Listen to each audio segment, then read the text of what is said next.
Okay, so I have to tell you about the exact moment my trip almost fell apart. Like, completely fell apart. Wait, what? What happened? I was trying to book a hotel online in English, and I just froze mid-sentence. I didn't know what to say, so I just stared at the screen for, I don't know, 5 minutes? Maybe more? 5 minutes of just staring? Staring. And here's the thing, that wasn't even the worst part of the trip. Not even close. Okay, now I have to know how this story ends. Well, hello everyone, and welcome to Madison's podcast. This is the show that helps you actually speak English. Real conversations you can use, not just grammar rules from a textbook. And today, our topic is travel. How to talk about your trip, your plans, everything. And yes, we will come back to this disaster story by the end. You will get the full story, I promise. But quick thing before we start. Even if you don't catch every single word today, that is totally fine. The most important thing is just to keep listening. It really does get easier with practice over time, so just relax and enjoy this one. Right. And before we start, if you like what we do here, please give us a like, hit subscribe, and tap that bell. And hey, if you know a friend who's also learning English, send them this episode. It really helps us out. Okay, let's dive in. The big idea today: you don't need perfect grammar to talk about travel. You just need a few key phrases ready for the situations that actually happen. How many situations are we covering today? 8, actually: planning the trip, the airport, the hotel, getting lost, ordering food, a cultural mix-up, making small talk with locals, and talking about your trip afterward. And trust me, by situation 3, you'll understand exactly what went wrong for my co-host. Oh, no. Okay, let's start. Gently, please. Okay, situation number 1. The easy one, I promise. Someone asks you, any travel plans this year? And your brain just goes blank. That is literally me, every single time. I just smile and say nothing. I know that feeling. The easy fix is, I'm planning a trip to, and then just say the place. I'm planning a trip to Italy. Okay, what if it's not decided yet? Like, what if I'm just thinking about it? Great question. Then you use, I'm thinking about going to Italy. Thinking about is softer. It means you haven't fully decided. I'm thinking about going to Italy. Okay, I like that one. It feels honest. Exactly. Let's practice. I'll ask, you answer. Any travel plans this year? I'm thinking about going to Portugal, actually. Nice. And if someone wants more detail, they might ask, when are you going? You can just say, sometime in the summer, or I'm not sure yet. I'm not sure yet. That's such a relief to hear. I don't need exact dates. Nobody expects exact dates in casual conversation. And here's one more. If they ask, who are you going with? You can say, just me or with my family. Just me. Short and simple. I like the pattern here. That's the whole point. And one last one. If they ask, how long are you staying? You can say, about a week, or I'm not totally sure yet. I love that I'm not totally sure yet works for almost everything.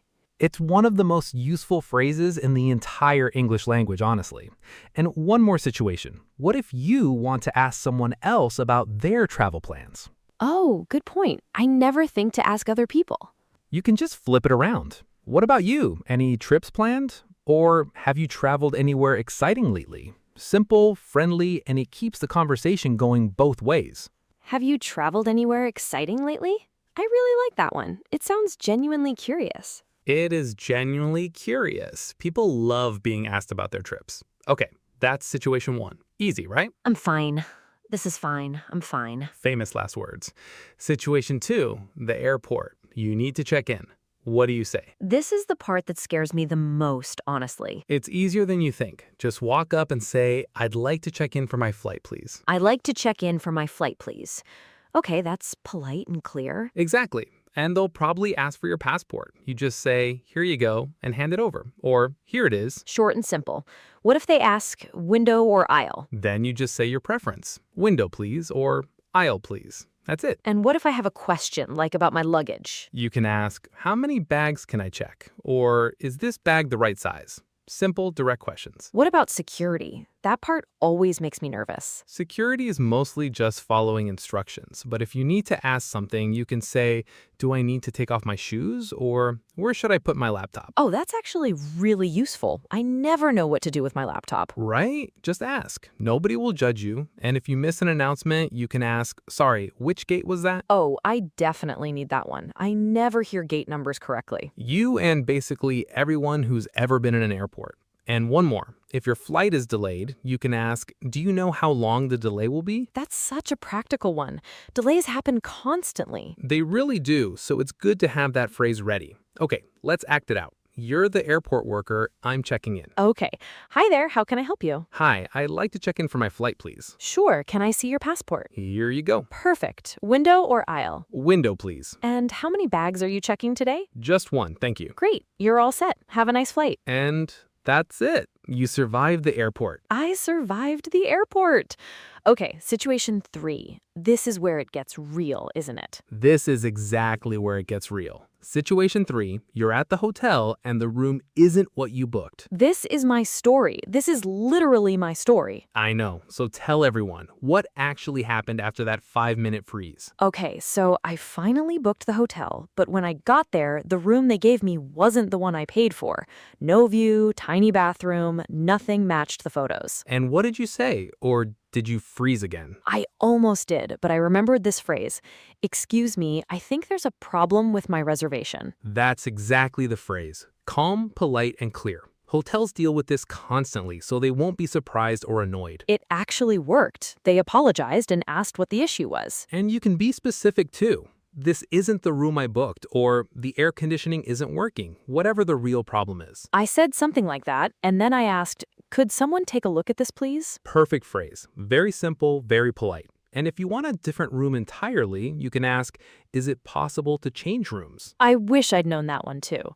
What if the hotel is just fully booked and they can't help? Then you can ask, could you recommend somewhere else nearby? Hotels often help each other out, especially if it's their mistake. Oh, that's smart. I never thought to ask that. Most people don't, but it can really save a trip. Okay, let's do a quick role play for this one. I'm at the front desk, you just arrived at your room. Okay, excuse me, I think there's a problem with my reservation. Oh, I'm so sorry to hear that. What seems to be the issue? This isn't actually the room I booked. Is it possible to change rooms? Of course, let me check what we have available. I do apologize for the confusion. Thank you. I really appreciate it. See? Calm, polite, and the problem gets fixed. But that wasn't even the end of your day, was it? It was not, because after the hotel disaster, I got lost. Completely, hopelessly lost. Oh no. Okay, everyone. Situation 4. We've all been there. You're walking around, totally lost, no idea where you are. So what do you say to a stranger on the street? Excuse me? Could you help me? I'm looking for... And then just name the place. A museum, a restaurant, whatever it is. Excuse me, could you help me? I'm looking for the train station. Perfect example. And if the answer too fast and you don't understand, That was me. Complete panic. don't panic. Just say, sorry, could you say that again, more slowly?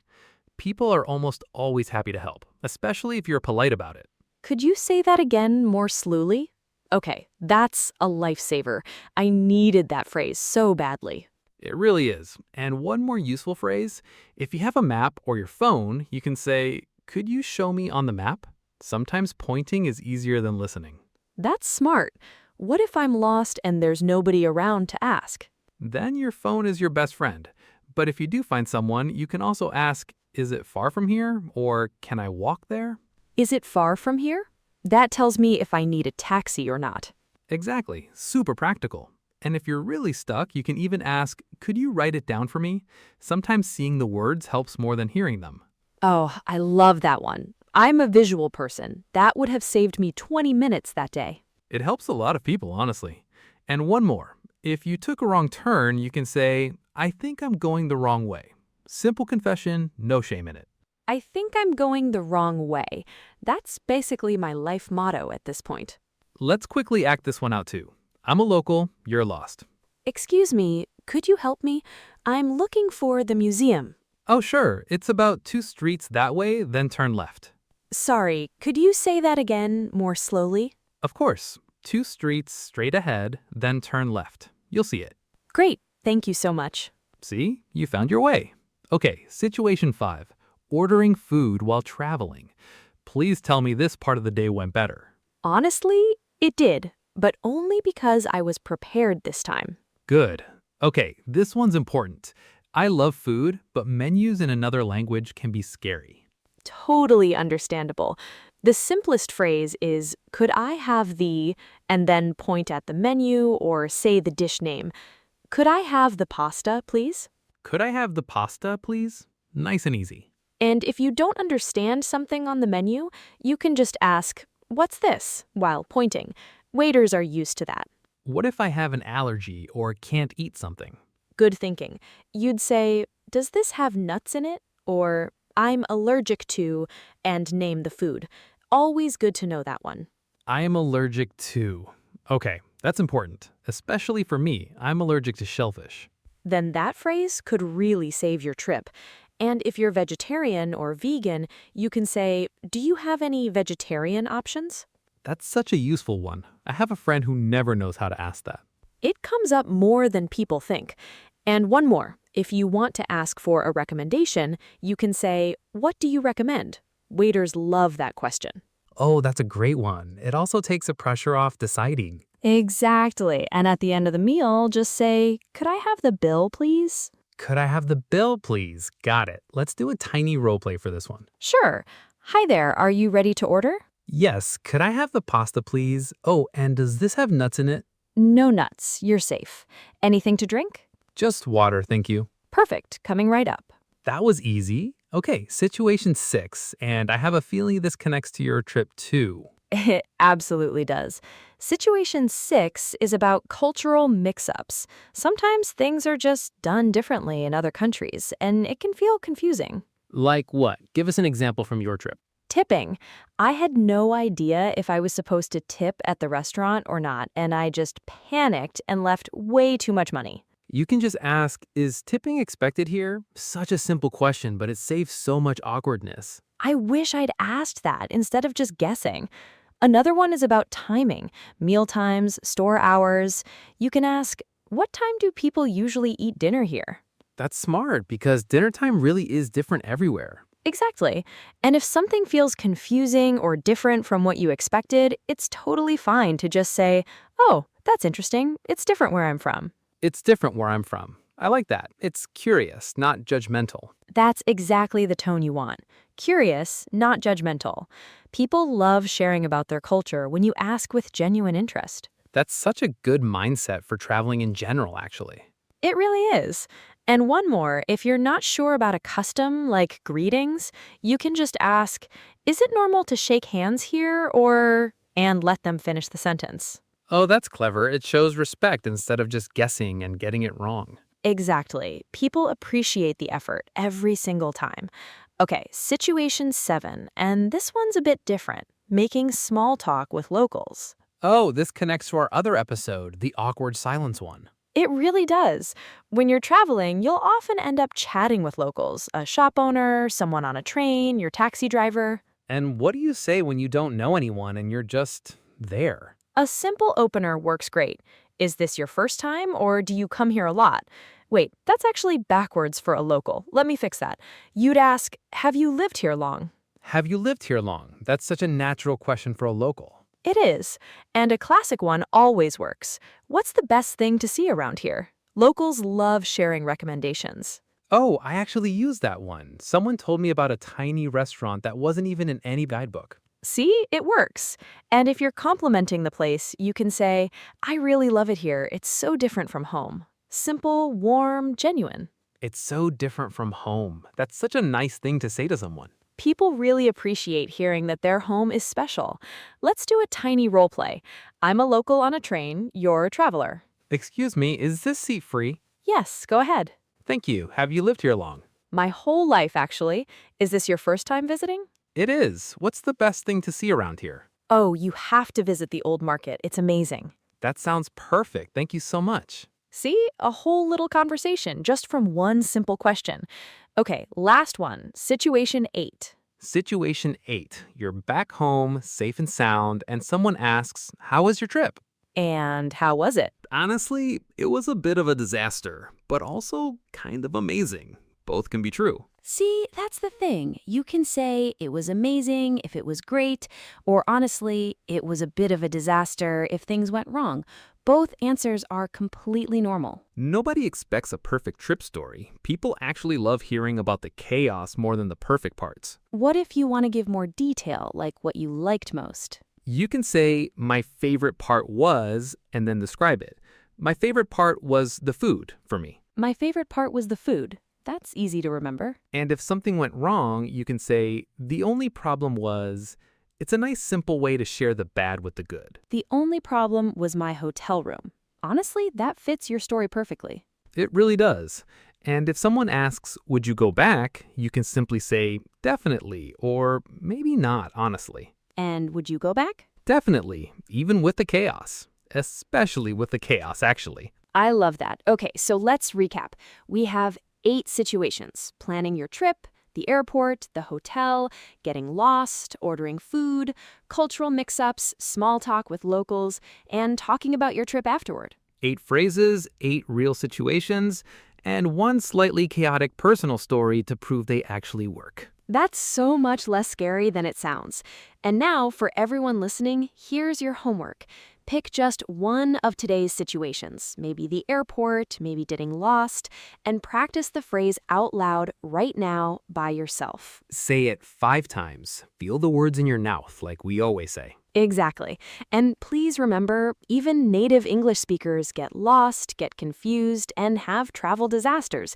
You are absolutely not alone in this. That's so good to hear. It's not about being perfect, it's about being ready. That's the whole secret. Well, that's all the time we have for today on Madison's podcast. Thank you all so much for listening. Before you go, pick one of today's phrases and try it out loud. And please subscribe so you don't miss the next episode. Safe travels, everyone. We'll see you next time. Bye, everyone.